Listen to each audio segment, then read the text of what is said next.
Hello.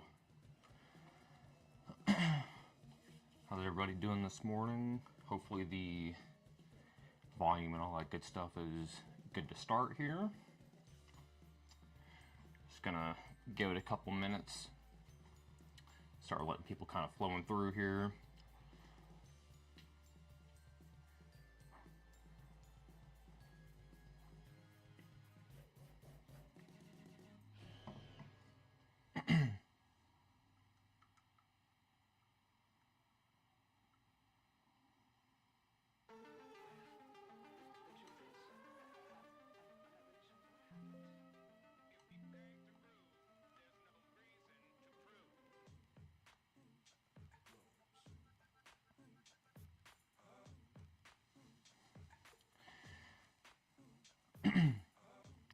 Alright, so today I have a stack of comics we're going to be looking through. I went and stopped over at the comic shop yesterday. I picked up some things. I haven't been over there in a couple of weeks. Typically I go every other week and, grab whatever's in my box and all that kind of stuff. So we're going to take a look at that. I picked up a handful of back issues from the shop as well. And I did pick up some manga from Sean over at Japan Book Hunter. So we're going to be taking a look at some of that today as well. That's probably going to be the very first thing that we're going to end up looking at here today, is going to be some of the manga that I did end up getting from Sean. I got the TAKAO SAITO 30th anniversary, I guess like the more or less of a greatest hits of the stuff that he has done in the past. So it had come out in the 90s because he started in the 60s. So it's an older book. It's over 30 years now at this point that this book has been out. So we'll flip through that. He's probably my favorite manga artist now at this point, I would judge to say. Ishinomori was up there for me, the Kamen Rider guy. But man, as time has gone on, I've become more like educated and cultured in Japanese, manga, comics, whatever you want to say. I've grown to appreciate him more, and like I said, I think he's slowly becoming more of my favorite. So, all right. So with that being said, let's go ahead and do a flip here.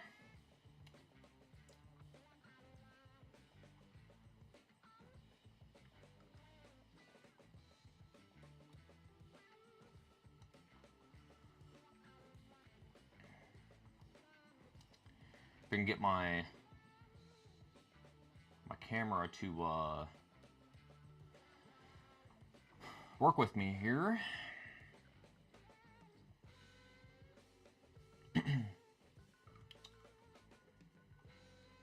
Why is it not displaying?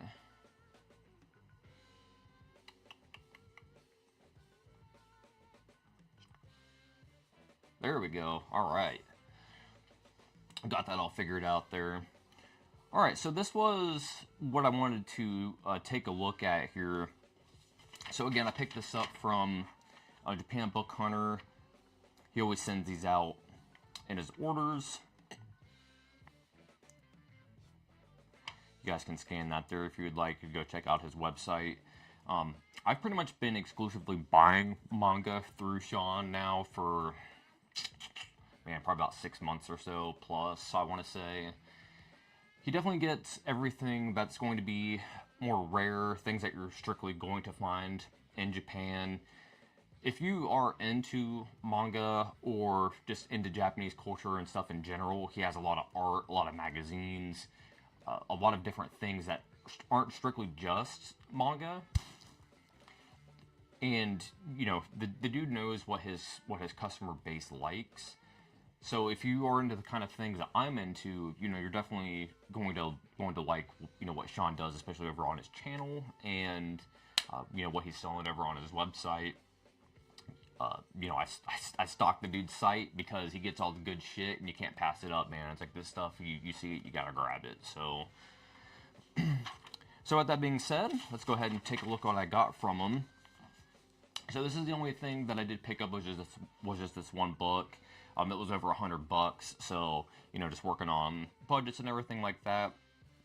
I just got the one book, but this this book is well worth the money. Like I said, it's going to be a little bit more rare. It was the 30th anniversary, just more or less of Saito-san's work. Whoever owned this book originally had put it into like a dust cover, which is kind of cool for them, I guess. So the Opie band was still in here. It's ripped up and beat up. It's old, but the OB is there. So that's something. Okay, so Takao Saito, he had done Golgo 13. That's probably, the thing that I have attachment to for him. Rena and things like that as well. But Golgo 13, that was kind of like my gateway into getting into him. Here we go, we got Golgo there. Golgo 13, The Professional, is a pretty good movie. If you haven't seen it yet, it's very strange. Obviously, it's very Japanese. It was on Tubi for a while. I don't know if it's on Tubi any longer. You can find it on DVD floating around out there. There's trailers for it and whatnot on YouTube, so you can always check it out there. And then the top secret, was it called Golgo 13 Top Secret Mission? Maybe is what it's called, but there's a NES video game. It's not the greatest game, but it's actually super innovative for the time. I had a lot of cool ideas going on in it. So if you guys have never seen that game, I would probably recommend to look at some, just some walkthroughs of it or just some gameplay. You can kind of see an idea, because it's an NES game and it has like a lot of systems and scenarios in it. Like I said, that are pretty crazy for the time. So it's very ambitious. I know that Sean had made the note. He's had this book in his collection for some time, and this is something that he would never sell.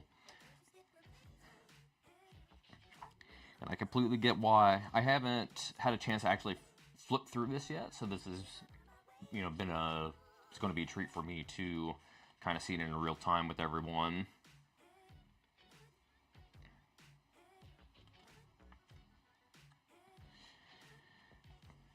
But Google 13 has really influenced me a lot, especially in, the direction I've been drawing and trying to take a lot of my art aesthetic.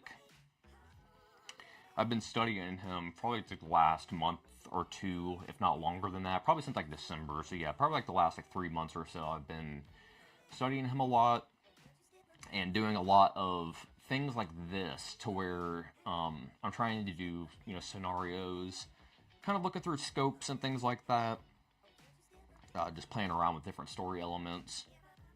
Definitely something I've took from this. It's just his detailing is just crazy. In terms of Japanese artists, I think he draws some of the best guns, even though for the most part, somebody who was, a weapons instructor, machine gun instructor, so on and so forth in the Marine Corps, and just seeing weapons like this, it's like, I always love how he uses a M16 for like these long range shots going across skyscrapers and things like that, and it's like, never in a million years would a M16 ever be able to reach out and touch somebody, as like in these distances that he's shooting them. Like, 500 range is probably like the max effective, like that's it.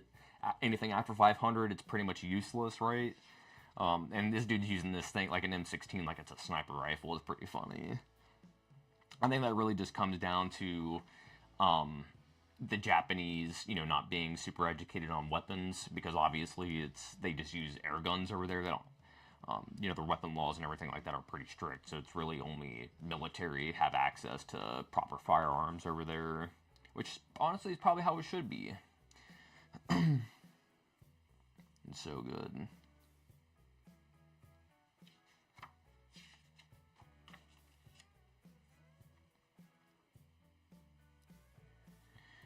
This is a very high quality book. I will say that. A lot of the 2 or 3 Golgo 13 things that I do have in my collection, it's that standard like newspaper, stock style manga paper. So it's it gets yellowed over time. And honestly, I prefer that kind of paper. I love that vintage style, that uncoated style of paper. That's what I prefer. Obviously, it doesn't age as well, but what I was getting at is that the print quality and the actual build quality of this book is actually kind of impressive, especially for the time that it came out. Glad to see whoever had this in their collection over the last 30 years is really taking care of this book. And now I'm probably going to be the next person that has it for the next 30 because just like Sean, I'm not selling this shit. So he is going to have one more of it up on his website of these if he hasn't already sold them already. Like I said, it's like as soon as I saw that he had these, it's like I pulled the trigger on it and got it right away. It's like I didn't even hesitate.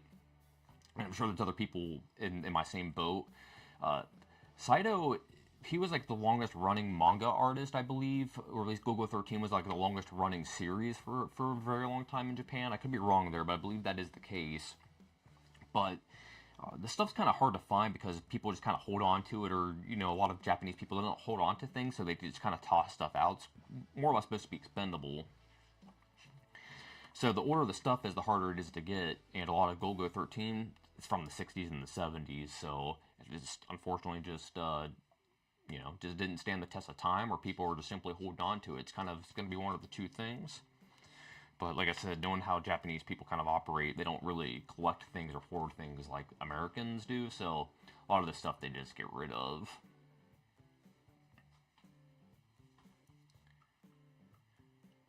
Just going to turn up the music just a hair here for you guys.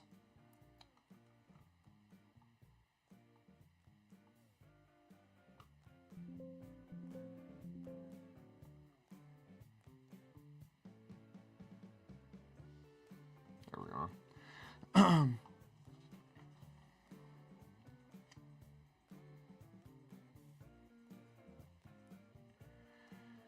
All right.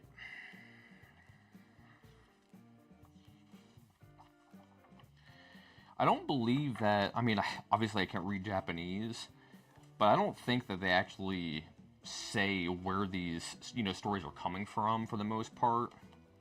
We're reading this backwards for the record, but I don't believe. Oh, this is cool. I didn't see this was in here. This is like a little bookmark. That's cool. But I don't think they actually give us like what these are actually coming from.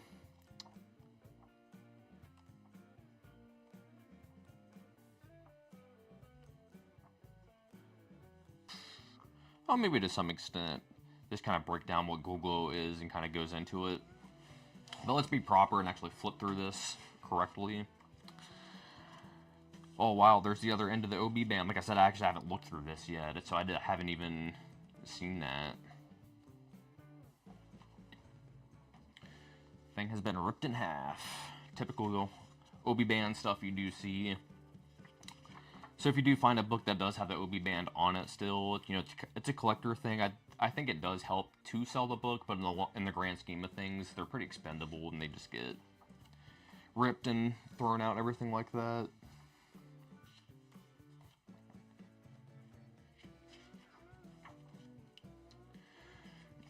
How's everybody's weekends going though? It's going alright so far?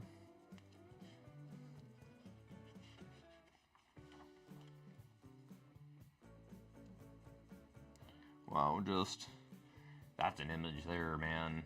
Just a dead dude laying on the ground, just guy hanging here, dude over here just stabbed laying dead on the ground, and just these kids are just chilling, hanging out, having a good time. That's crazy, man.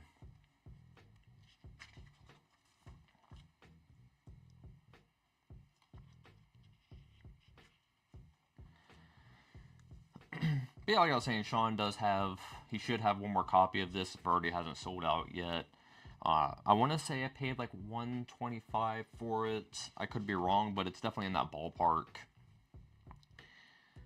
And again, this is the 30th anniversary, kind of like a greatest hits thing of TAKAO SAITO. This is definitely some of his earlier stuff. I would judge to say that this is probably early 60s, just judging off of the art aesthetic that he's doing here. Definitely still has like kind of weird, like cute chibi, very, you know, like Speed Racer look is the way I would describe it.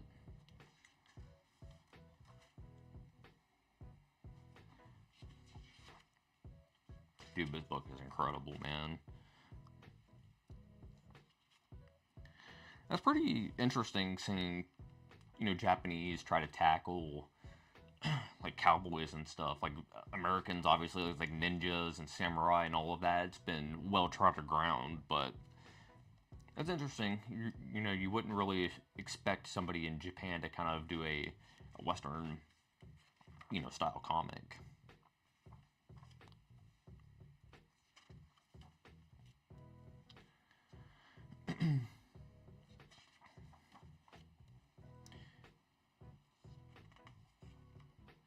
Real early stuff. But you can start telling here, especially like down on this guy, that he's starting to get that aesthetic that he starts to evolve in, especially like down here. He is a master in drawing cliff sides and hills and things like that.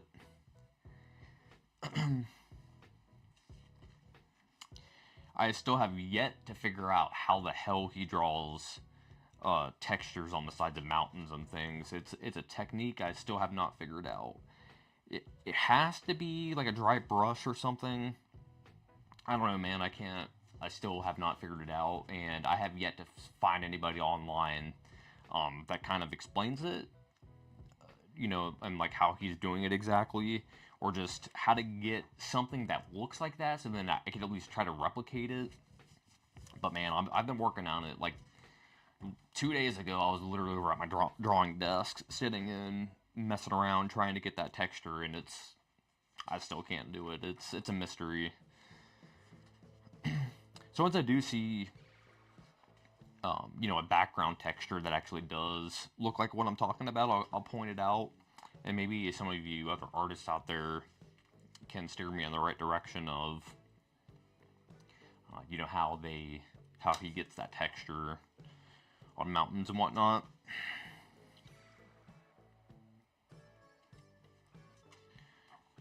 Super small panels. I would imagine that this is probably in the little travel size.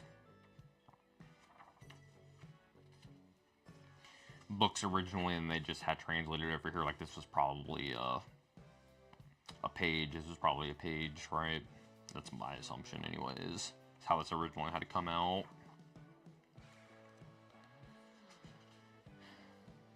I think Sean has some of this stuff on his series too. I can't remember what this, or some of this stuff on his website. I can't remember what this series is called exactly.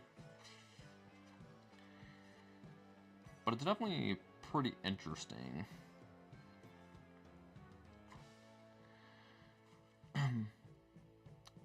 It's kind of hard to, you know, figure out what exactly is going on story-wise without knowing Japanese, and that's one of the reasons why I love Golgo so much, is because there's very little story in terms of dialogue.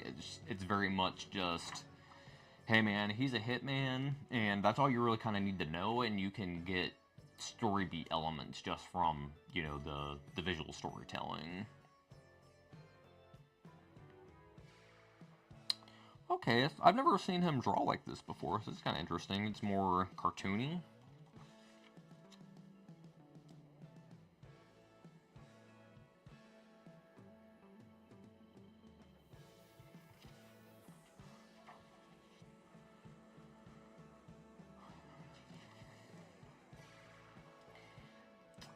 Yeah, I'm gonna have to just go ahead and say it, man. He's probably my favorite manga artist now at this point.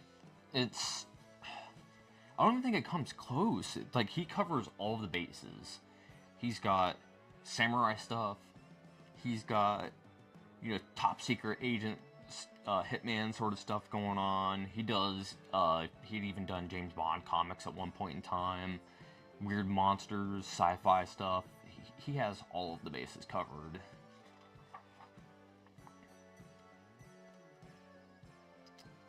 This is just straight up just Kamen Rider. Let's be real here.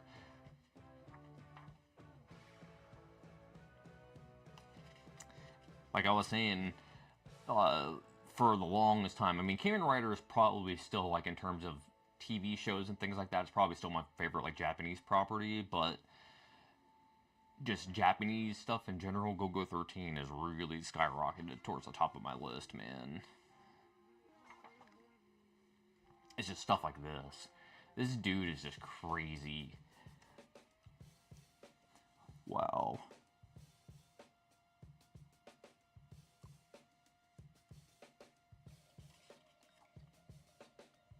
There's just so much going on in here, and it's extremely readable still, and it's just in black and white. And I love black and white comics. That's what I prefer, and that's actually pretty much exclusively all I do is black and white. But just the readability of everything. It's cluttered down here, but it's not messy. It's very clean, organized.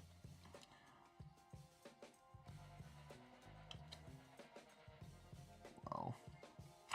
It's crazy, man.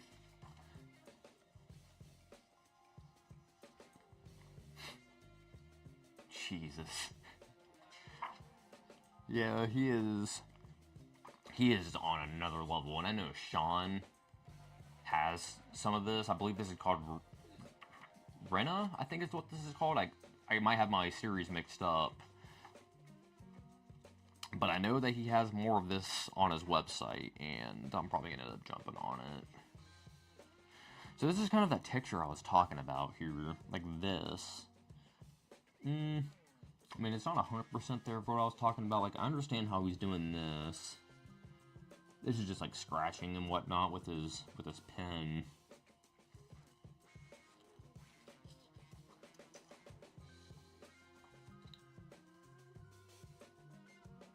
Wow. Jesus, dude. This dude just lived on another planet.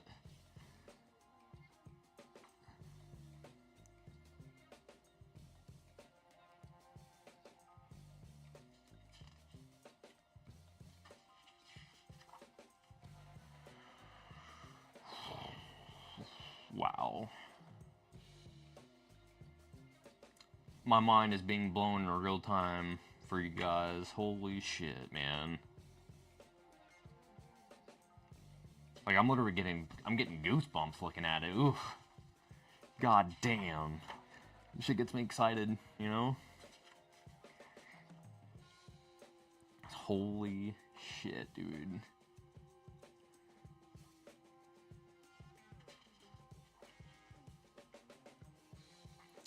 Yeah, I've already reached out to Sean, and I was like, dude, thanks for getting more of this stuff.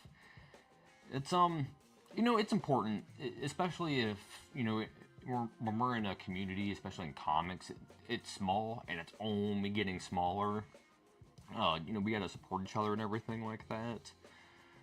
And, like I was telling you guys, he gets all the good stuff, and it's not crap that you're gonna find here in America. It's not your generic, I love Dragon Ball, but you know what I'm saying. It's not like your typical stuff that you're gonna find over here. It's not your Full Metal Alchemist and your Naruto's and, you know, whatever.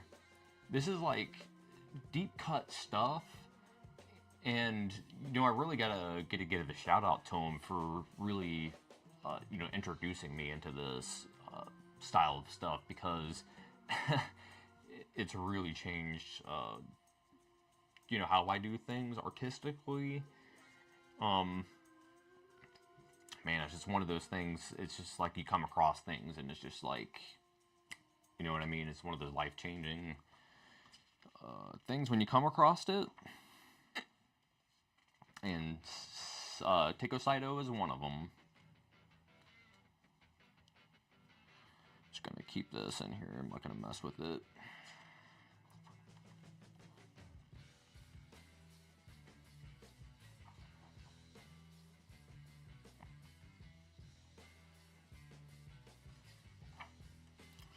Incredible. Doing a lot of this in my current thing that I've been messing around with behind the scenes. A lot of like I said, looking through scopes and binoculars and things like that, I've kind of taken story beat elements and trying to do my own little spin on it.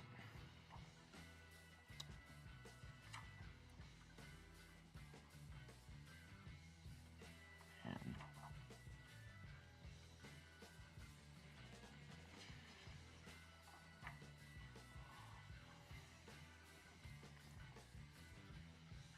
so it's really cool though to see that this dude's kind of has chops. He's got artistic, cartooniness in his drawing, realism in his drawing. This has to be like James Bond, right? I've never seen it personally. Anytime that Sean has had it up on his website, it's only been a handful of times and it goes quick. This has to be James Bond, is it not? I would assume that it is, because this isn't Golgo, and just kind of looking at like the gadgets and stuff that's going on here, I would assume this is James Bond. I will do my research and find out after the fact, but I'm going to assume that this is what it is James Bond. Could be wrong.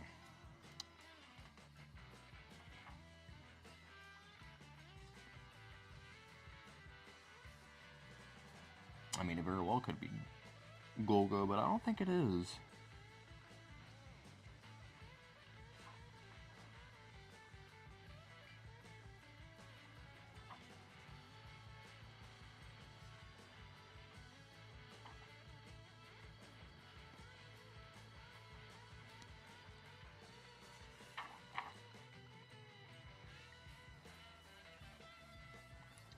He draws eyes very unique,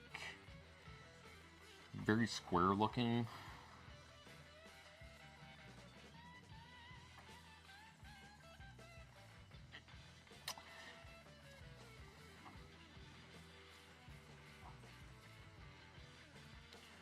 Love the orange tones he always uses.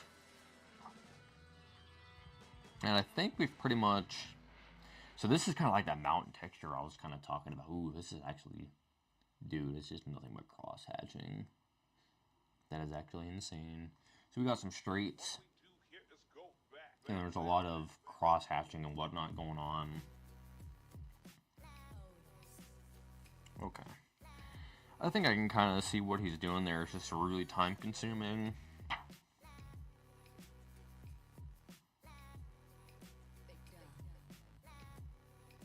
This looks like almost if it was ink wash, maybe?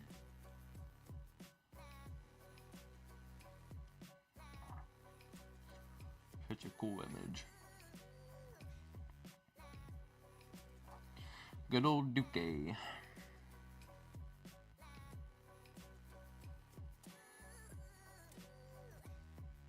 a little cigarette down there. Okay, yeah, we've... Jesus, man. I mean, this is pretty much like exactly the aesthetic I'm trying to go for right now. It's just kind of like these city skylines and stuff.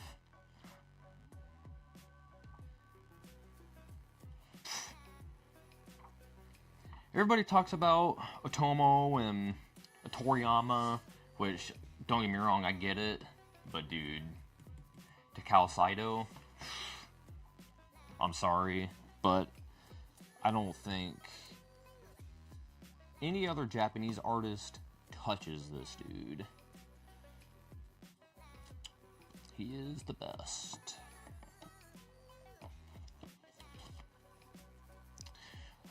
Alright, let's move on to the next thing. It's got just a stack of just normal American comics here. We'll take a look through some. Pretty big stack, actually. Probably have, I don't know, 10 bucks, 15 bucks, and then got a couple of bigger hardcovers. Flip through real quick. Okay, so the first thing here that we got is Flaming Carrot 19, 25, and 30. I have a couple of Flaming Carrot issues, early ones, and then as well like Flaming Carrot, crossovers that they had done in the past.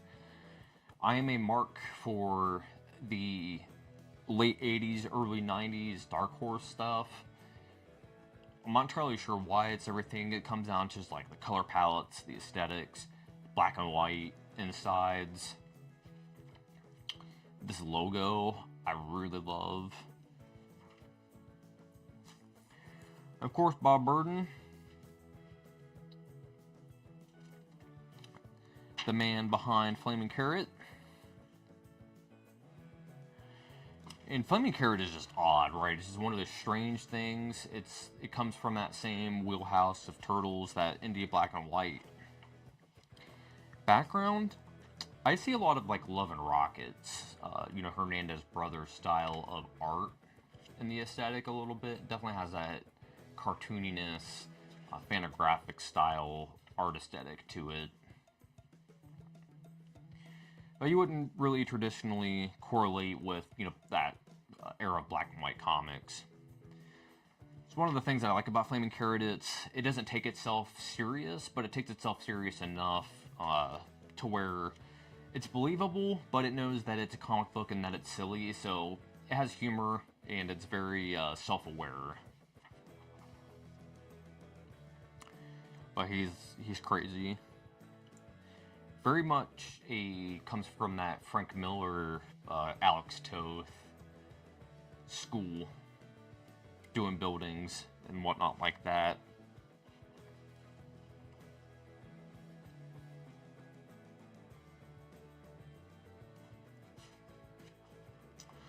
Good old Flaming Carrot.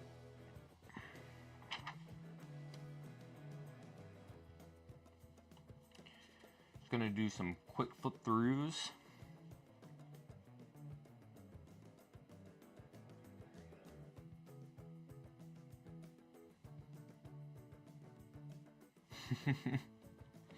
Panel's pretty funny.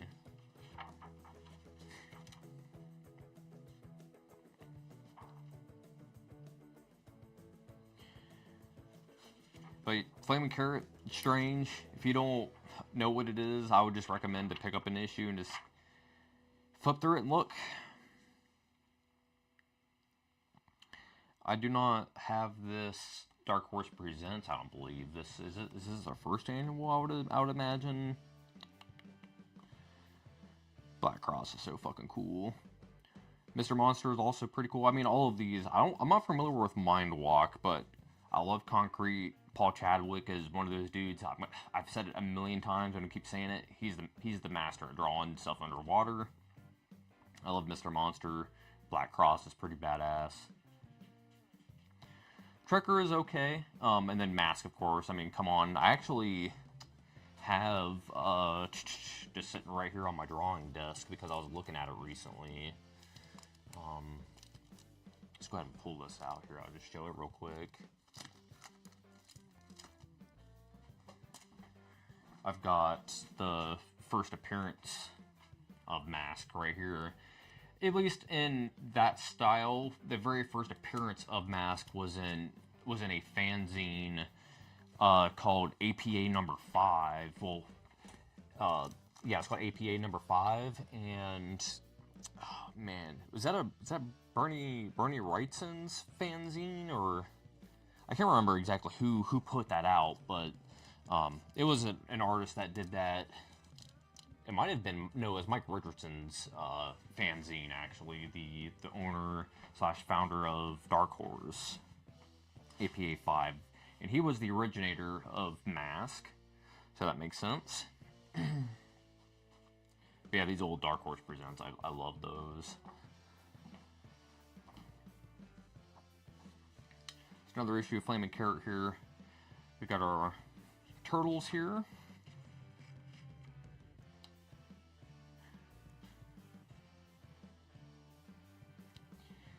I love when people draw turtles like that, where they give them the beak. And I see maybe a hint of a tail, possibly. The beak and the tail. I'm a mark for that. Ooh, we got undercover. Is that Raph we got going undercover here, or? Doesn't say, I don't think. And I don't see any weapons that indicate who that is.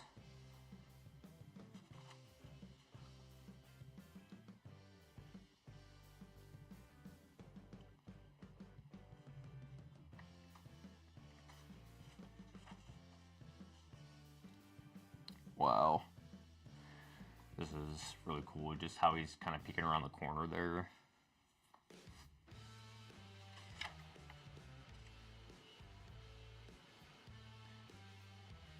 I will say this is probably one of the cooler Ninja, or yeah, Ninja Turtle like crossovers I've seen.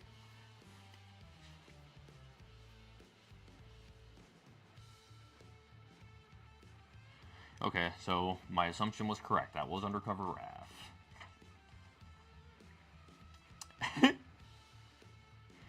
See, just Flaming Carrot is so weird.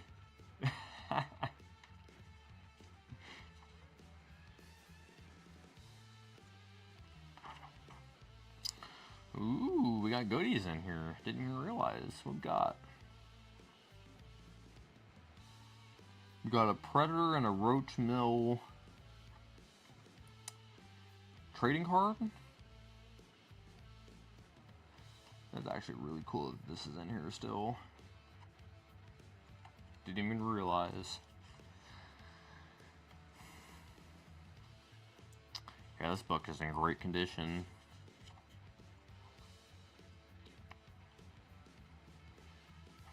I always look through the Dark Horse stuff when I go into the comic shop. It's like I pretty much only look at the independent miscellaneous boxes, dollar bins. I'll look for like Marvel miscellaneous too, because it's got like War is Hell in there, and just like, you know, the weirdo Marvel stuff I collect, Silver Surfer and whatever else.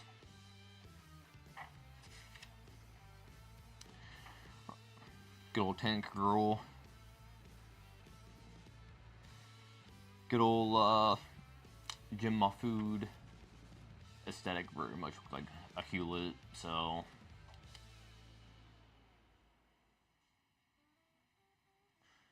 it's pretty it's a good marker coloring job there. All right, let's go ahead and flip through this last one quick.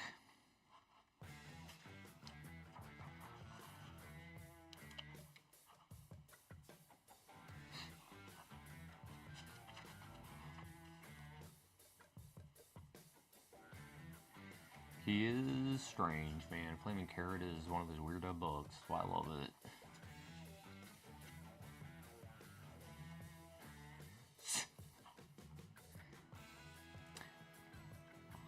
Like honestly, it reminds me more of like a Fantagraphics thing. That's why I think it's so strange that it's a Dark Horse property. Just like the aesthetic and just the weirdness of it. It just screams that early Fantagraphics like era, like I was saying, like Love and Rockets and the likes. Has that same aesthetic to me anyways.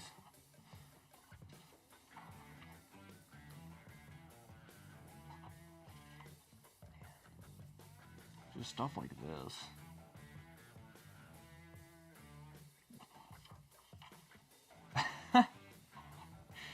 So weird. But yeah, I would categorize Flaming Carrot, I would put it in that the Tick, you know, sort of category. It's a weird satirical superhero cartoony sort of thing that's going on. It's very self-aware, like the Tick. I have the entire run of the original 13 issues of the Tick and a handful of like Man-Eating Cow and all that kind of stuff too.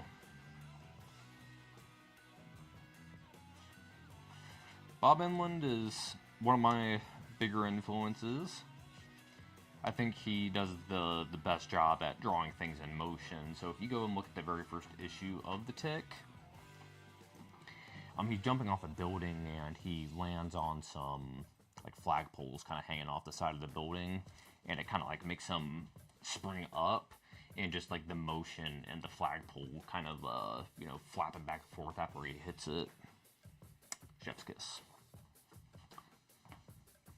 Alright, so this is a new thing for me. Picked up Batman Dark Age, so I love Mike Allred. Madman is a series that I love. We were just looking at Dark Horse, we kind of just went over that a little bit, that vintage Dark Horse stuff I love. I wasn't even familiar that Allred had done a Batman book. Dave from West Coast Avengers. I think he was just randomly flipping through stuff that he was just kind of showing off, and he had an issue of this that he was just kind of showing. I think they did 9 issues of this. I could be wrong. Maybe they did 7. But this is number 5. It's the first one that I had. It's the only one the comic shop does have. They are going to be doing a collected paperback of this coming out here soon. I think in March. Right away though, you can just tell it's just all red, and that's why I bought it. I could give 2 shits less about what's going on here in the story. After flipping through it, him and Steve Rude's a little bit older, but you can tell that they definitely come from that same wheelhouse where they have that Hanna-Barbera 60s sci-fi sort of look to their aesthetic. So like when you're looking at Space Ghost and Nexus and so on and so forth, it kind of has that, 60s retro sci-fi sort of look. And I'm a mark for that kind of stuff because, as you guys know, I'm the biggest Steve Rude mark on the face of the planet. And I'm a big fan of the 60s Adam West Batman. I'm literally looking at a Cesar Romero toy right in front of me on my shelf. So I got a Cesar Romero painting hanging up in my living room.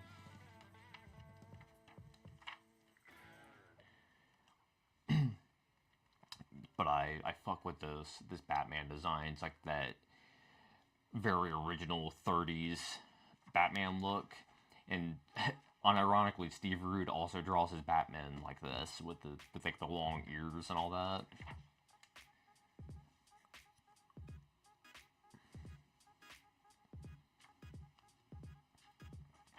Yeah, I have no idea what's going on in this book story-wise. Like I was telling you guys, this is literally like my first foray into this, and I purely purchased it off of Allred doing a Batman book. And like I said, Dave was showing this off, at least one of the issues where I talked about it, and I had no idea the thing even existed, because like I don't pay attention to mainstream comics really, so, like anything DC and Marvel and stuff that's putting out nowadays. I don't know, man. I don't follow it, so some stuff can kind of go under my radar. I'm more of a Dynamite, Dark Horse, Image, kind of guy. So that's what I mainly read. And if it's mainstream comics, I have no clue.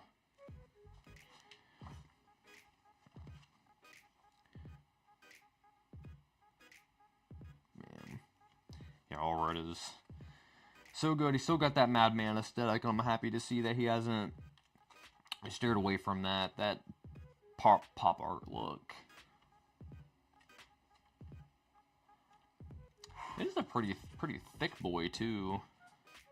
I'm gonna have to get that paperback or just continue to collect the single issues.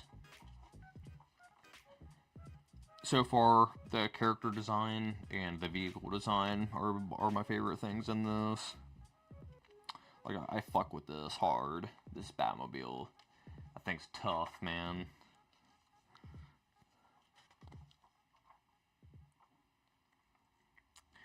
I'm actually gonna have to sit down and read through this. Yeah, these character designs are just cool.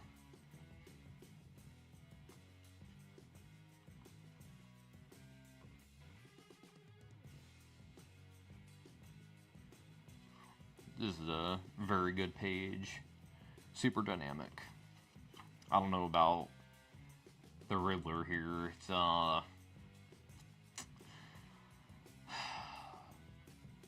little strange looking. I mean, I don't really take part. It's just like the question mark really sticks out to me. I don't know, because it looks like it's painted on, which I think that is the case, but like in lore anyways, but it kind of be if he had like straps or something instead of like actually part of the costume rather than like painted onto his body. It just looks weird. I don't know. Maybe that's what he was going for.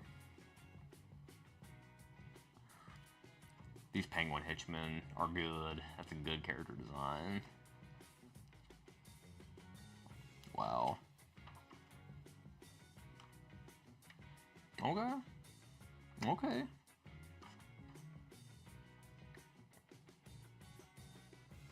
I love this too.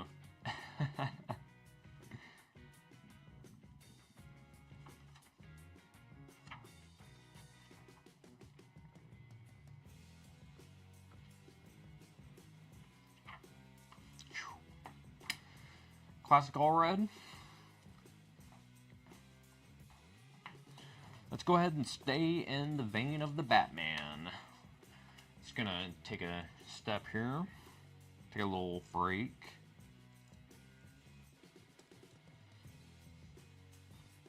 But yeah, we're just gonna stay in the same vein of our Batman here. I've started slowly getting more Batman adventure stuff. I love the animated series. I'm probably of the mind that the animated series, you know, that is the Batman to a lot of people.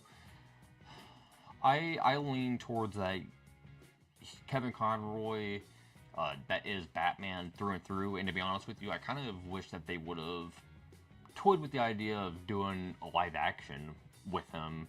He was a stage actor, and you know the dude was actually pretty fit for what he, you know, when he was alive. So I think that would have been pretty interesting. Just, or you know, shoehorned him into like one of those weird like multiverse movies that they would have done, or something like that. Just actually have Kevin Conroy just show up in a Batman costume and have that voice. You know what I mean? And that would have been pretty sick. But it is what it is.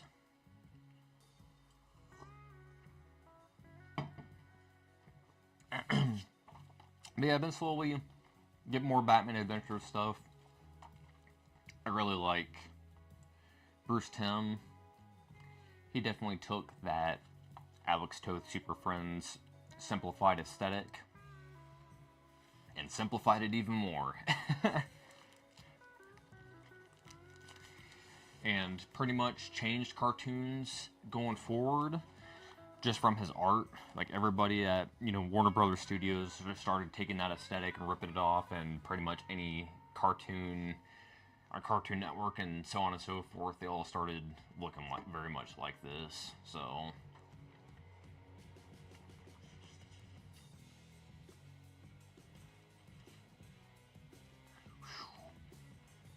Fire in the Sky. That movie traumatized me. If you've never seen Fire in the Sky, it's based on a true story, but it's supposedly, I can't remember what the hell the dude's name was. I wish I could remember who this was based off of.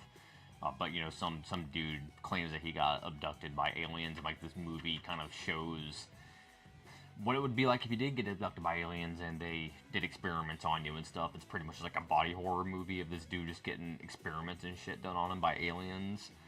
I remember seeing it at a super young age, and it fucking scarred me, man. Alright, so this came out in April of '93.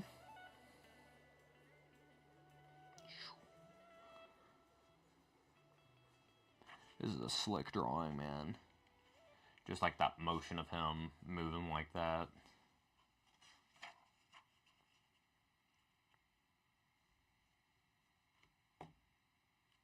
Why?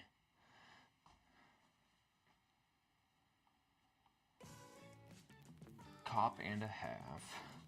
Ain't no kindergarten cop. Alright, so we got wrestling going on in my Batman issue. Hell yeah.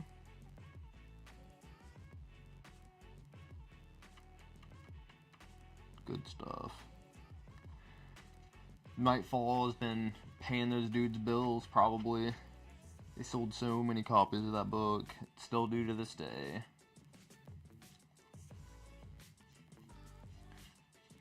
I fuck with this comic pretty hard, actually.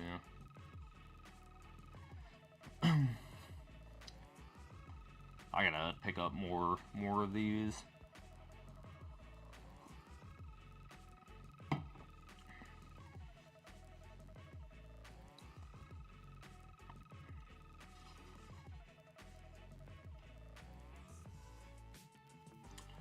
Believe the hype.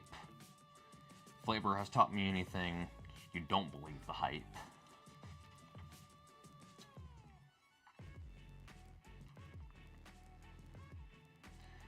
So far, the coloring in this is amazing. I love the palette they've been using. This is like exactly like the style of comic that I just love. It's straight to the point. You get what's going on. You don't need like super dynamic backgrounds. But if you make the drawings themselves interesting enough, you don't need all that shit in the background. Just like this. Look how dynamic that drawing is. Wow.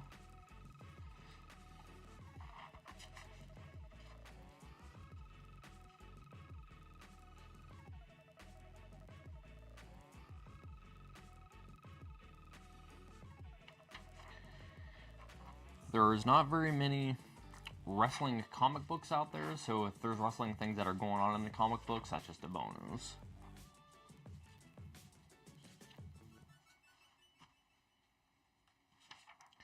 '90s nonsense.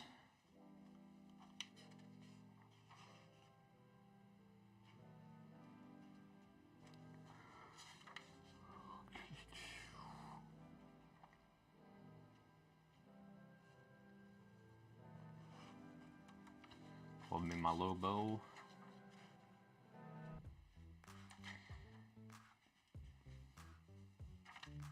I'm gonna shoot the advertisement for a Sega CD.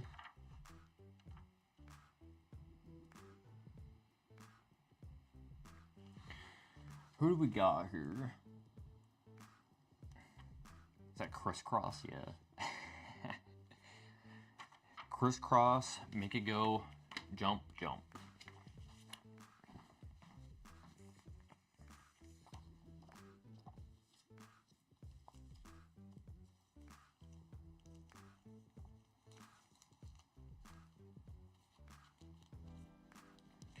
Try to get this thing back in the original poly. Usually if it's in like just a clear poly and it's already been opened, I'll, you know, throw the poly out. There's really no need. But if the poly has like a design on it that, you know, pertains to the actual book, typically I'll keep it, because this actually got a pretty nifty looking poly bag on it. You know what I mean? It's like fully designed and everything. It's not just a generic looking one. So hey, why not? Unfortunately, the card was not in here, but it is what it is.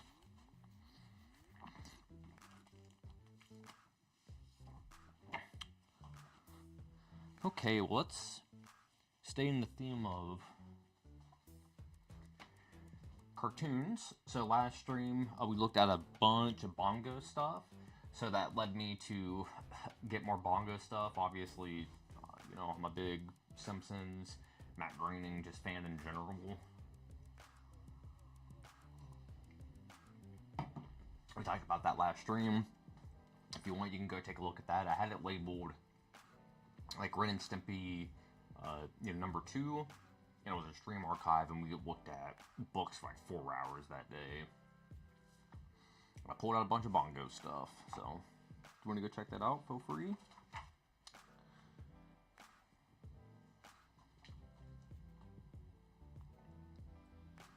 Okay, so this came out in 2018, so I was going to say they're doing like a play on Pokemon Go here, so has to be newer. The thing that I could tell you right away that I noticed from this comic, and it's just like a standard comic, the quality on this thing is crazy. Like the print quality, and just like the feel of the paper, it's like real thick paper. Doesn't feel cheap. It's definitely like a 24-pound paper or something.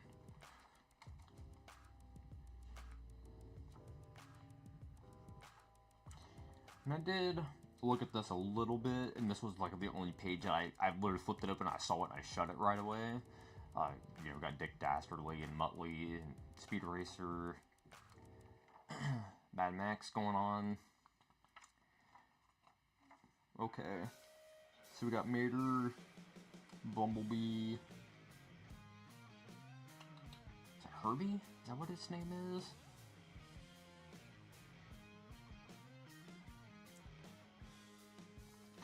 no idea what the hell was going on in this story-wise. I got this blind, so I actually have to sit and read this. Now we got Star Trek stuff going on.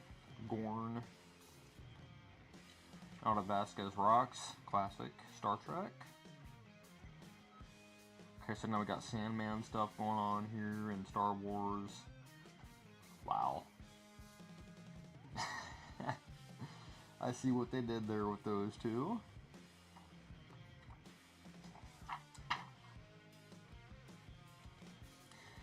This is the first Futurama comic I have in my collection. I talked about this in my last stream. I've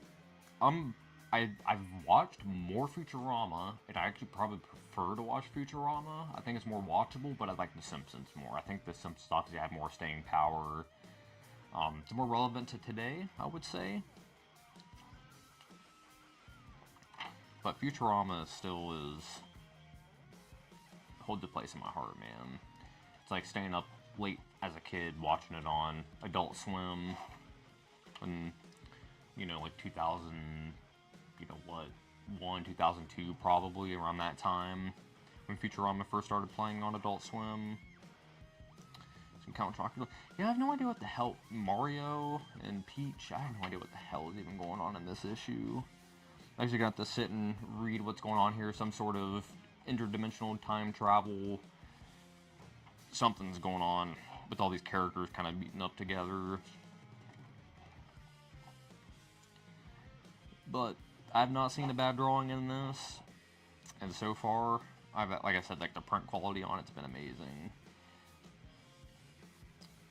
Definitely gonna get some more Futurama books, and I know that the half-price books here in town has had some in their clearance bin, and I bet you they're still sitting in there because they have been for a couple months now. I just never purchased them, but that's gonna change. Hopefully they're still there. I believe they are. And if they do have them, I'm going to snag them up and show them to y'all. But oh yeah, pretty good comic though. Gonna have to actually dig into that and read these. Alright, so let's go ahead and start here with these. I've been going down a Kirby rabbit hole lately. I do not own any issues of Captain Victory. I see these in dollar bins, like in every comic shop I go to. So, I decided just to finally pick it up. Like I said, I've been going down a Kirby rabbit hole lately for like the last like month or so. And unironically, my buddy Dave from West Coast Dave Vengers, he has a book right now. It's called The Many More Faces of Jack Kirby. He had done one last year or the year before just called The Faces of Jack Kirby, to where it's like a fanzine comic where it focuses on all the different styles and faces throughout his career. Well, they just did a #2 book. It's published and it's out, I believe. So you can just hit Dave up and go buy a copy of it from him if you are a fan of Kirby. I think it's a cool idea because I mean, Kirby draws faces all pretty much like this, regardless if they're men or women. It's all across the board, so it's a unique idea, and like I said, you gotta support what we're doing here in the comic book community, especially like weird shit like that. Dave knows what he's doing, man. He's like, he understands that people want that kind of weird shit if you're into comics, you know what I mean? So, shout out to him, man.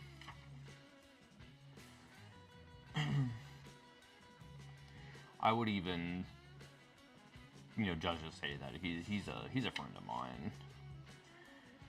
Dave and I give each other, you know, tips back and forth and all that kind of stuff. It's good. It's been good.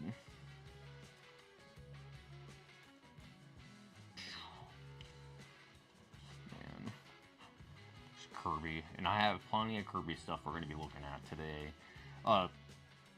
We've already been going an hour. We're probably going to go for like another half hour to an hour, if not shorter than that. I have a bunch of stuff to look through, but we're just going to keep it quick. Mainly for the reason that I have to get cracking on some stuff. I I'm working on a bunch of stuff in the background. I have to starting working on more and more as time starts ticking on. So basically, I got story writing and whatnot to do, and yeah, I got other things personal wise I got to take care of, but. I guess to kind of show a little bit of inside baseball, what I've been doing. I'm not going to show all of this because I don't want to give it all of it away. But I've just been kind of working on different inking techniques and things like that. Like I said, I've been messing around with like different scopes and all that kind of stuff. The drawing that I'm covering up is not YouTube friendly, and it's just been something I've been practicing on for the story that I'm doing, so...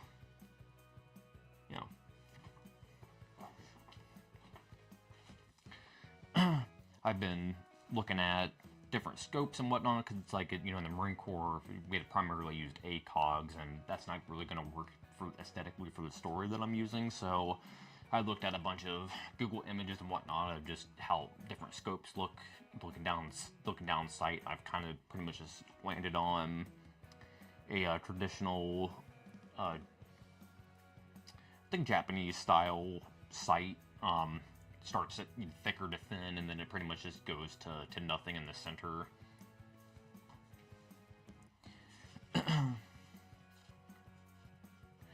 But one of my buddies, I was in the Marine Corps with, he's like super knowledgeable on weapons and whatnot, and I kind of reached out to him and asked him about different weapon designs and things like that I'm kind of messing around with and need, and he gave me a pretty good tip. He's just like, hey man, sometimes you just got to think outside the box, and it's at the end of the day, it's a comic book. It doesn't really need to be based in reality. So it's like, you got a point. See, look at this. You don't get any more Kirby than that face right there. Just all of his faces.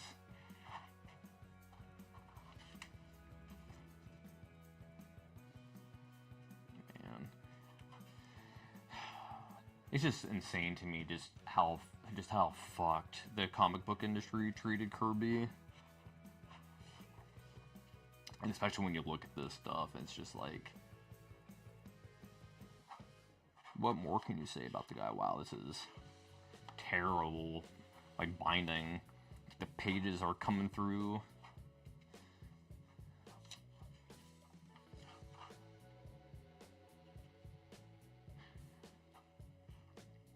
That is just amalgamation of nonsense.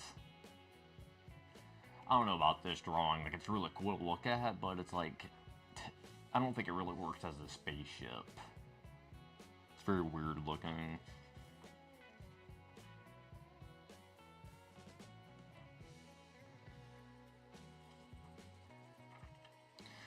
Good old Captain Victory, classic, what is this, 90s goodness from... Oh wow, Jesus, I wasn't even close, 81, so it's even earlier than what I had thought. I thought this was like that era that, I should have known better, to be honest with you. That was terrible comic book knowledge on my part. Alright. 2001, A Space Odyssey. I had seen, like, the first handful of issues in the comic book shop a bunch of times, and I look at it and just never really pulled the trigger on it. Kubrick is one of my favorite directors. So it's like, you got Kubrick, and you got, Jack Kirby doing a play on that. What more do you want? And I think that this cover is more or less iconic. It's such a good shot.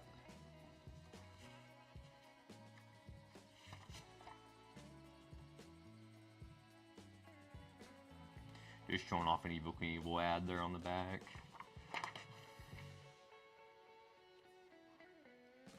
The $6 Million Man. 76.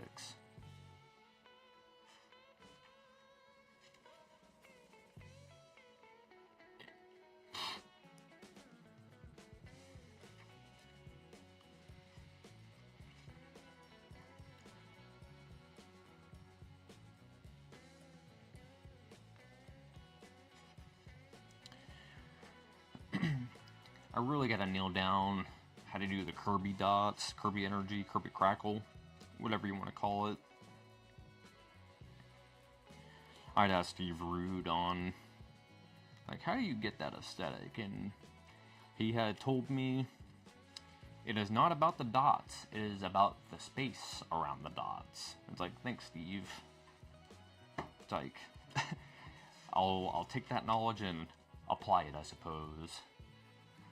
But that's what he told me, because nobody gets the Kirby crackle right, and people always try it, and Steve Rude nails it. So that's why I approached him and asked him how the hell he does it so well. And that's the tip that he gave me. It's about the space around the dots and not the dots itself. So.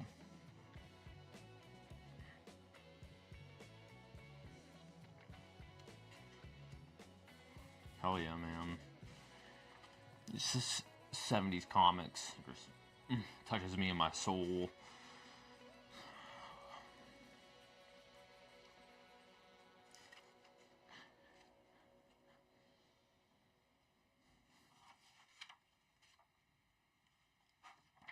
Oh yeah. Alright, so that was 2001: A Space Odyssey. That was number 2.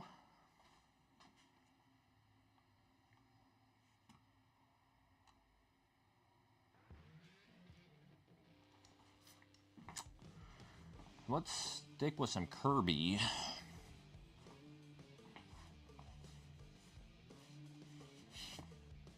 Really not going to be able to show this off on the camera here, really, just because of the size of it.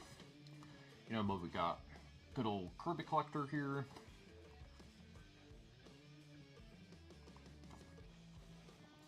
I've been slowly getting Kirby collectors. Like I said, I've been studying Kirby lately. Looking at a lot of Kirby, kind of seeing what he's been doing.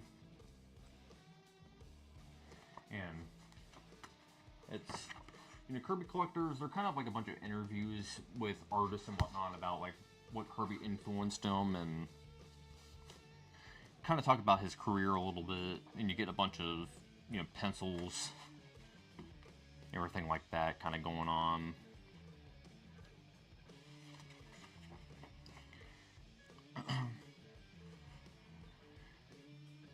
But I've had Jack Kirby on the mind a lot lately, as one should, so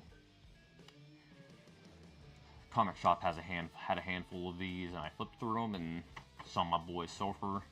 Had to hop on it. Big Silver Surfer fan. Whenever it gets hot outside in spring, summer, I wind up doing some skateboarding stuff on the channel, so you guys will see it's like one of the reasons why I love Silver Surfer so much. You know, skateboarding, surfing, that kind of thing. It's on my wheelhouse. But yeah, you know, we'll do some skateboarding stuff on the channel for sure.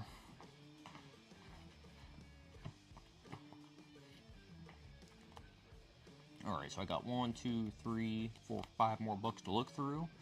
That'll pretty much put us like right at 12:30, I believe, if not a little before that. Let's keep it in the theme of kind of cartooniness, I guess. As you guys know, I've been real big into this Space Ghost comic that Dynamite has been doing. So, I keep buying them. This was my comic series of the year last year for new books. Every one of these that I see, man, they just get better and better. And the thing that I always say is the aesthetic reminds me a lot of like J.J. Abrams' Star Trek. Kind of has like that overexposed lens flare sort of look to it.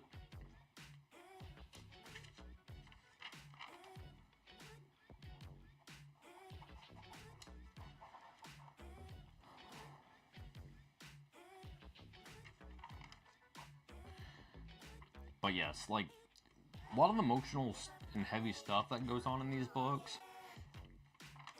And, like, that's one of the things that I hate, is that a lot of kids' books and things like that, you know, they try to adult them up and make them more mature and all that kind of stuff. And it just kind of comes off as, like, being try-hard or being disingenuous, as opposed to this, it just works because like right off the start, like they tell you, hey, this is the universe that we're in, and they still have lightheartedness to it and all that kind of stuff. It's not 100% serious, because that's the downside when people take children's properties and try to make them serious and things like that. To get too serious, and then it loses, it loses its muster. This, I have in my pull list right now. Been waiting to get this one. You guys are fans of the channel. It's like the Johnny Quest and the Space Ghost stuff. I have been like on you guys. Like you have to check this stuff out. You have to check this stuff out. Well, they're putting them together in Space Quest, and I got that on my pull list, and I cannot wait. Got 3 weeks. Should be out.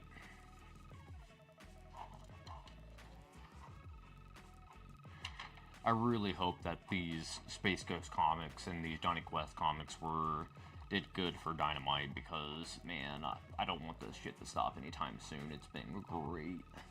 But hey, if they feel the need that they gotta stop it because that's it, then end it. Don't make it go any longer than it needs to. Don't force it.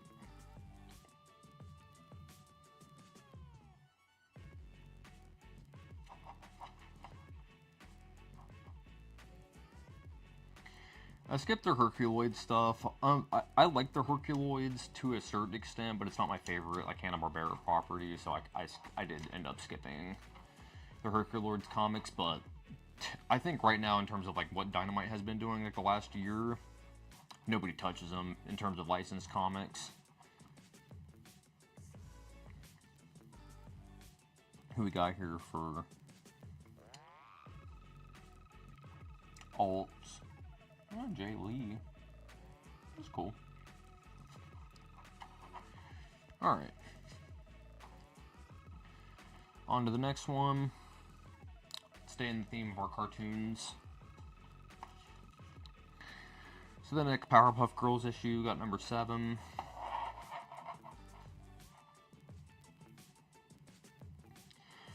Alright, so we got Silva Deep Ventura on this one.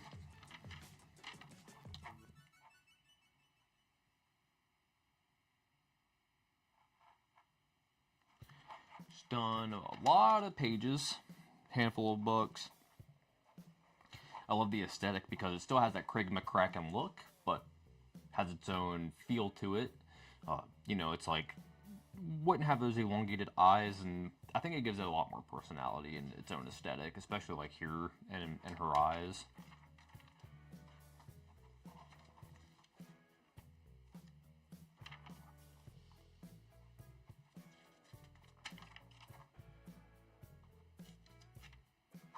Some Kirby crackle going on there, look at that.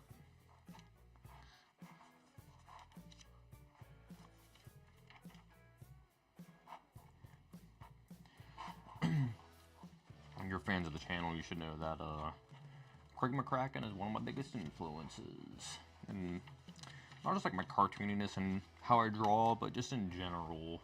Just all of its properties, I fall in love with when I was a kid, so Powerpuff and Foster's Home, all that stuff, man. But Powerpuff, that's the one that holds near and dear to my heart. Something I take beef with is that, Powerpuff kind of gets shoehorned into it, like it's a girl's cartoon, or it's, all that kind of shit. It's like, no, it's not. It's like, just because it had little girls as the protagonist doesn't mean, a fucking 31-year-old man can't love it, because I do.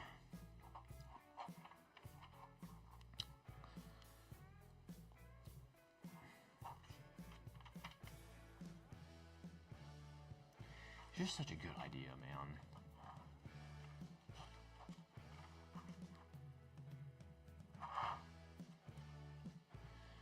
So they're going to be doing the next one, so that's nice.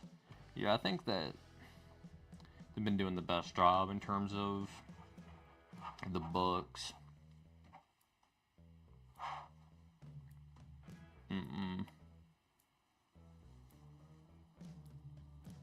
Wow, this is a really cool cover, actually, so is this one. So far, I've not been a fan of like what Castax has been doing in these Powerpuff Girls comics. On to the next. Same with the cartoon theme. Turtles of Grayskull.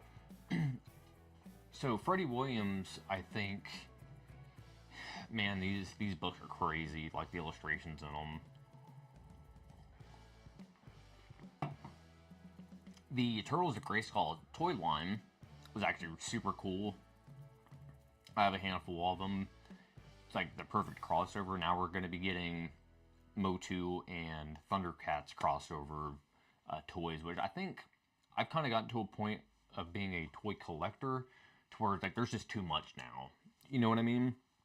Like I was hyped when they brought Origins over for Motu and you know, the stuff for Turtles, like Playmates, like reissuing stuff and all that kind of you know, the retro stuff, like awesome. The 03 Turtles coming back, all that kind of stuff, great.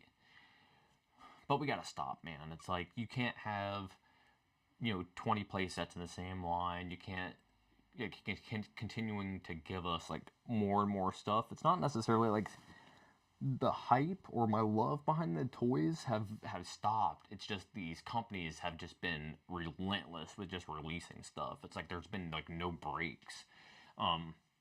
You know, and I follow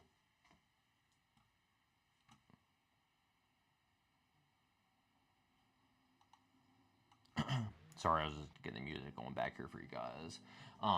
I follow a Pixel Dan, and you know, that's something that he's been talking about recently. It's just like there's just so much stuff, and these companies just have zero chill. And you have Mondo putting out Thundercats, and then you got this company putting out Thundercats, and you got that company putting out Turtles, and you got that company putting out Turtles. So you know what I mean? It's just like there's just so many companies just doing like the same things. Well, I shouldn't say like the same things, but like doing toys for the same properties, and it's just like it's just too much. Like, there's just too much shit out there. So it's like I really think that toy companies really need to pump the fucking brakes on releasing stuff. Because it's just getting egregious. It's like they're, you know, releasing like 50 different Motu figures a year now. It's crazy. It's like across, you know, their Masterverse stuff and Origins and Turtles of Grayskull and now the Thundercats stuff and on and on and on and on. It's just like, dude, you guys need to chill with these toy releases, man. It's like, and it really comes down to a space thing and a budget thing. Because it's like, where do you expect people to put all this shit after they buy it? First and foremost. And then second of all, it's like, these things aren't cheap, and thankfully Mattel does a pretty good job with what you get for the pricing, especially in the Origins line. But still, it's just like, the shit gets fucking expensive, man, especially toys. Freddie Williams is such a good illustrator. I was a really big fan of this series so far. Like I said, the toy line was fantastic, and being able to have a great book that supplements that's even better. He draws a damn good turtle.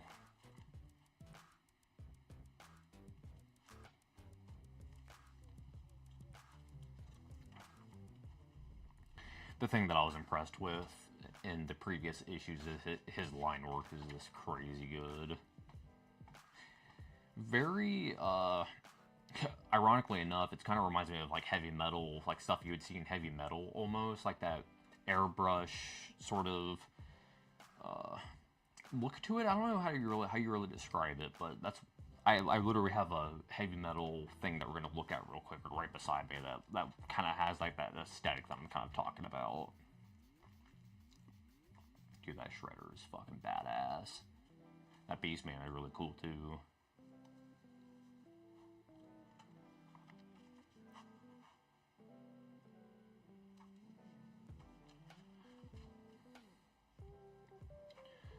Mossman, Ramman, and Krang. Skeletor. So I have the Krang in this line. The Mossman, I almost had the Mossman. I was like kind of biffed. It's like Walmart had it in stock for in-store pickup, and I set it for in-store pickup, and they were like, oh, we can give you this, and it was a substitute, and they tried to substitute it for this, and I already owned that, and I was like, nope. And they got the Merman Turtle the Gray Skull in stock, and tried to do the same thing in store pickup. They tried to substitute it for the Krang figure. Just, no. But I stopped getting them because my Motu display is like filled up. I have a Snake Mountain display with like a couple of vehicles and stuff on it too. That thing is just filled to the brim, man. I can't fit any more. I can't fit any more figures on it, so I had to kind of call it quits. But so it's like the 2-Bop SETI, I think is what that figure is called for this one. I don't have, but I see it in the store when I go into like Target and whatnot.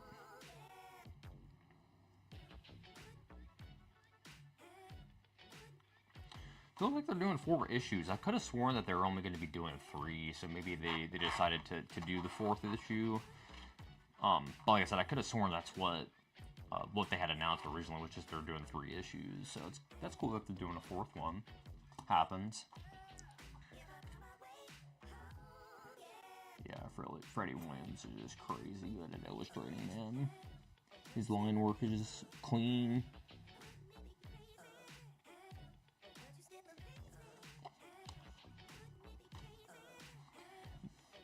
One of the things that I do love about these Turtles of Grayskull books is like all of these pages and art stuff that you get in the background of these like test pages and all that.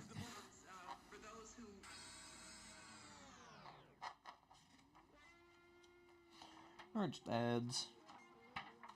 Prove the next one.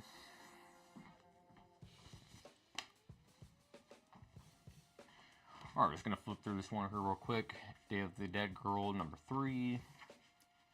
Something that my girlfriend collects and she really likes. And it showed off the previous 2 issues, so I figured we would just go ahead and flip through this, because if you had an interest in it before, you know, kind of get a feel on what's going on here.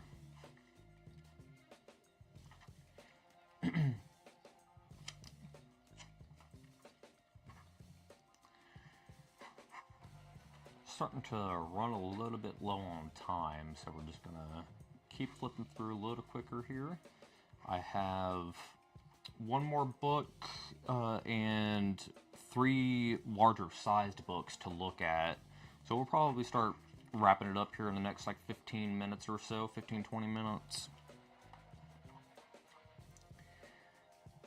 Just a quick little flip of this, but from what my girlfriend was saying, this ended on a cliffhanger, and she's pretty excited for the next issue, so if you guys are into this stuff, I guess you got something to look forward to.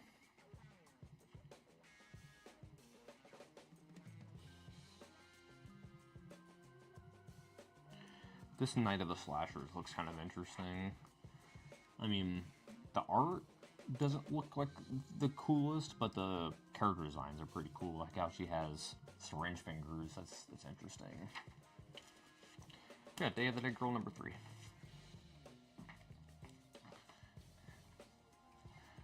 Alright.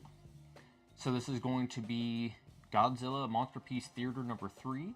In the previous, actually no, it wasn't the previous stream. It was the Godzilla King of Comics video that I had done like 2 or 3 weeks ago.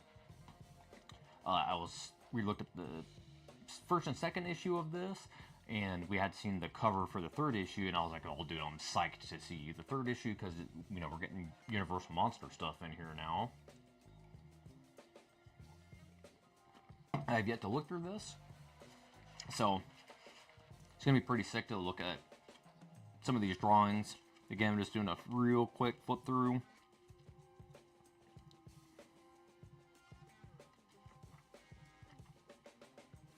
But these have been pretty fun books. It's a pretty interesting idea for what he's doing, is kind of taking all these characters like Gatsby and Sherlock Holmes and whoever else, and just kind of like throwing them together in a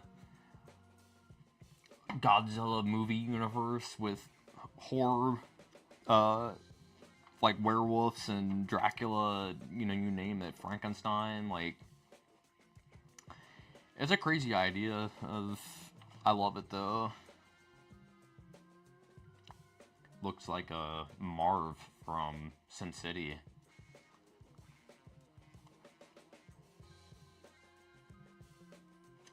This is a really cool drawing. Reminds me of like a Scooby-Doo sequence.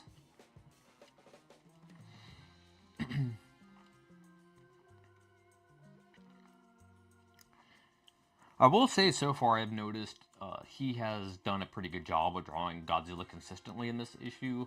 In previous issues I've noticed that's been one of the weak points to his drawing, is like Godzilla from panel to panel, page to page kind of looked different. So far in this issue he's been pretty consistent, which is nice. But to be fair, there hasn't been a lot of Godzilla in this. It seems like there's a lot of monster stuff going on, which I'm fine with. Can't complain about that, man.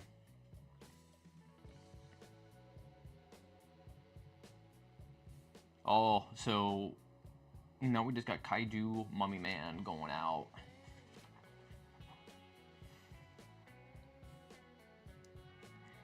Kaiju Wolfman, Kaiju Frankenstein, and why not?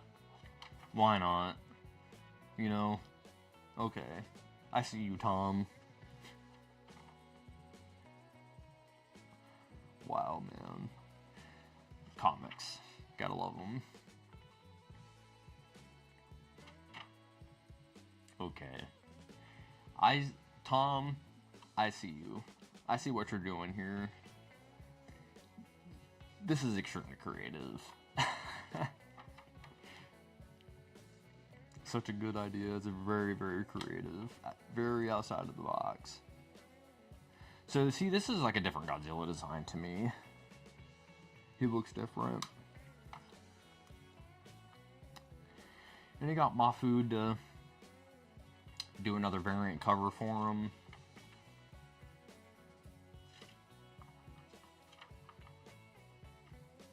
I thought this was a pretty cool cover.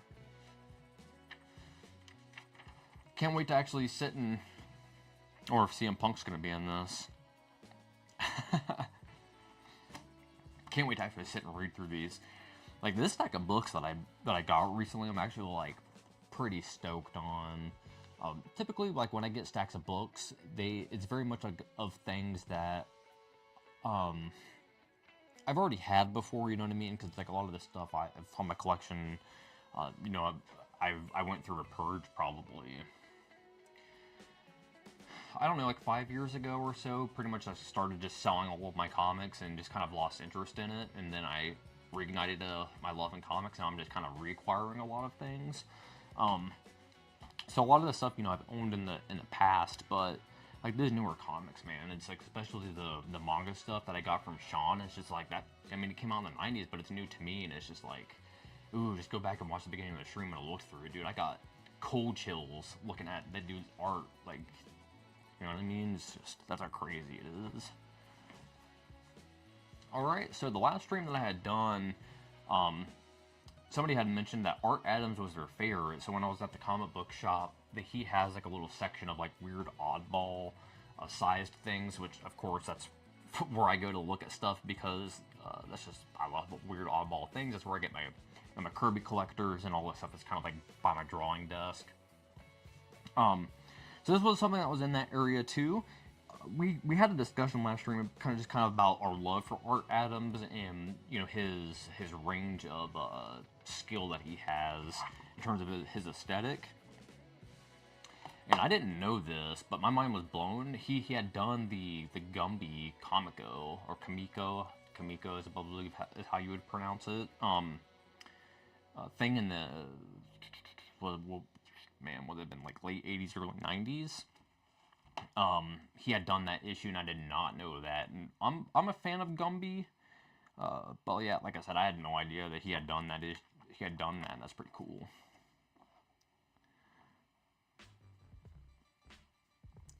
But this is kind of like, sort of like a Kirby collector, but a Kirby collector, you know, is more like people talking about the influences that they got from Jack Kirby, and they put art and stuff of Jack Kirby in there. This is straight up from Master, what's this called? Modern Masters is the one who's conducting the interview, and, you know, Art Adams is the one that's answering the questions. So this is just a straight up interview with Art Adams, and we get a lot of, you know, never before seen art, And, you know, he talks about how he got to start in his career, his influences. We were talking about Jack Kirby, Barry Windsor-Smith, you know, Frazetta, so on and so forth. Michael Golden is up there for me, too. So, I feel good there, man. But, this was a really cool book, though. That's why I decided to pick it up.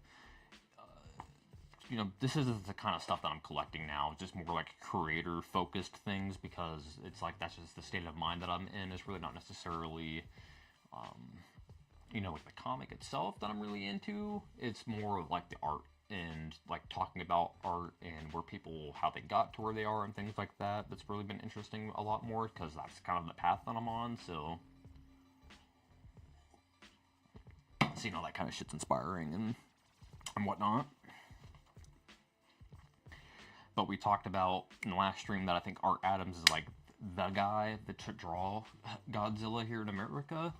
He draws a damn good dinosaur, but yeah, his Godzilla is just slap, man. He had drawn my favorite Godzilla image. And I think it was just like a one-off image. I don't even remember if it had actually belonged to anything.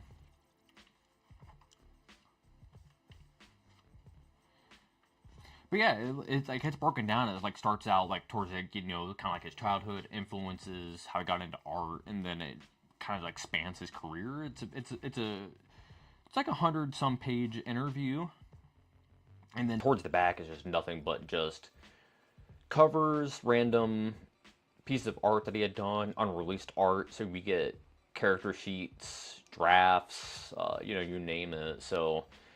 This is honestly a pretty cool buy, and the thing is, like, my comic shop hates shit like this, as most comic shops do, like these weird shaped things, because, like, it's hard to show on camera, but this thing is like a perfect square, almost, so it's like, it's very weird shaped, so, like, most comic shops hate having shit like this laying around, because they have nowhere to put it, so it's like, they always mark this stuff down. As you can see, it's like always like 15 to 20% off, like all of these like weird large format like Kirby collectors, this book, and all those like weird, like I said, like sized things are always marked down. So I collect them, and that's a bonus for me. All right, this is going to be the last thing we're going to be taking a look at today. So this is the second moon for SAITO. This is something out of heavy metal. As you guys know, I'm a big heavy metal dude. I don't know if I'm going to really be able to show this just because of the size of it. But we're going to try. So this was the book that I was talking about earlier in the stream with like the aesthetic. How it has like that airbrush sort of fantasy look to it. I had looked at this last night. And this isn't like something out of heavy metal that I would traditionally like. Typically, I'm more into like the black and white style.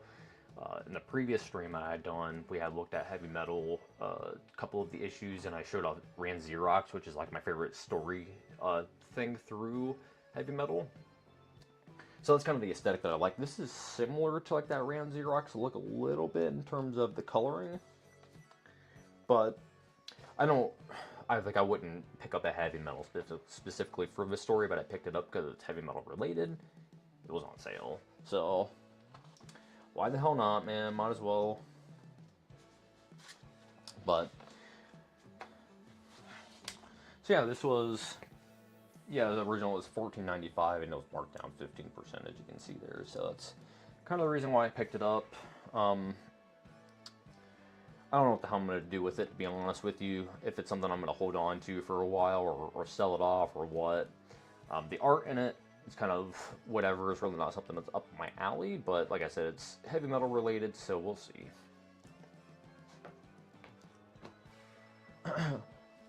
So a little bit of a sneak peek for you guys for, I guess, what I'm going to be working on next for videos and all that kind of stuff. On my list, anyways, probably going to be looking at Akira at some point. We had looked at Akira Club in the past, a little bit anyways. I had shown that off. I think maybe it had just been a short, but we'll look through Akira Club and we'll probably look through the first book of Akira. I have everything Akira, every book and issue, so we're all set there. We'll probably end up looking at Akira here in the near future, and then as well, I already have it pulled. But we're going to be taking a look at some Calvin and Hobbes. This, I don't know if I'm going to be doing Calvin and Hobbes or Akira first. That's kind of up in the air, but it's going to be one of the two, so you can look forward to that. I'm originally from Columbus, so Bill Watterson, has a special connection to, that's where he's from, and OSU and all that kind of stuff. So very ingrained into my Ohio DNA, good old Bill Watterson. So Calvin and Hobbes isn't something that I actually got into until later in life. But I understand his historical importance, especially where I'm from, because like I said, it's like the dude was fucking everywhere. And as I got older, I've really grown to appreciate Calvin and Hobbes, and I think you have to be a little bit older to, get the nuances of what makes Calvin and Hobbes great. So we're going to be taking a look at Calvin and Hobbes probably at some point here in the near future in the video, and like I said, we're going to be taking a look at Akira and Akira Club. Probably the first book and Akira Club in the same video.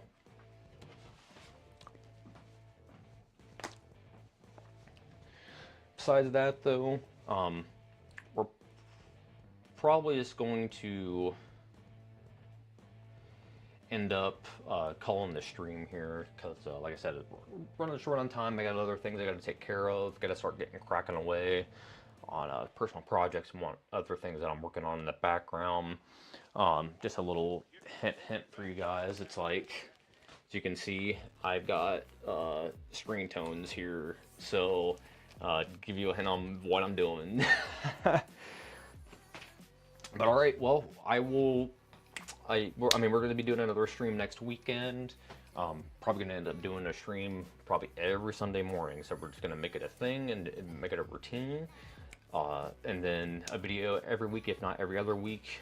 Pretty much every Monday, I will do a weekly update for you guys, kind of give you an idea of what I'm going to be doing that week and all that kind of stuff. So just keep an eye out on my community posts. I don't use any social media, period, besides YouTube. So if you guys want to converse with me, so on and so forth, like, you got to do it on my post, you got to do it in my video comments and all that kind of stuff, because you're not going to find me on Facebook, you're not going to find me on Twitter or anything like that. I'm purely on YouTube. So if you want to get at me, this is the place to do it. All right, guys. So like I said, just keep an eye out for any updates for next week. And then yeah, I'll see you on the next one. Peace.